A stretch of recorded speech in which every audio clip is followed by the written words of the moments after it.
A landmark federal trial over the opioid crisis is set to begin Monday morning right here in Cleveland. Settlement talks broke down late Friday night. Thanks so much for joining us at 6 on Lena Live. That failed deal would have had the drug industry pay out more than $50 billion in settlements. Dorsena Drakeford is live outside the federal courthouse in downtown Cleveland with more on what we need to know before this big trial starts. Dorsena.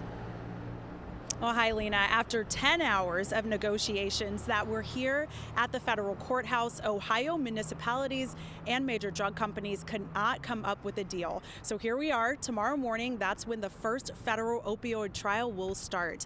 What we do know so far is that the drug companies who haven't settled claims that they've aided the opioid crisis, they'll have to argue that making, marketing, and selling addictive painkillers has not helped create this drug epidemic.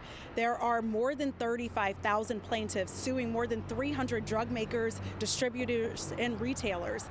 And many interviews, attorneys say they are ready to take on companies like Walgreens, Cardinal Health, and McKesson, but it's actually the families who have been devastated by this surge in addictions that want answers from the companies they believe created it.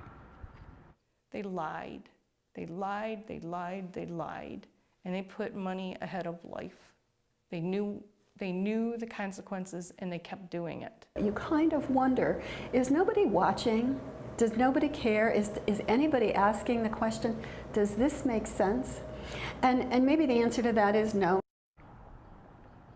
Johnson & Johnson has already settled with Cuyahoga and Summit counties, but they also have other lawsuits that they'll be battling outside of Ohio.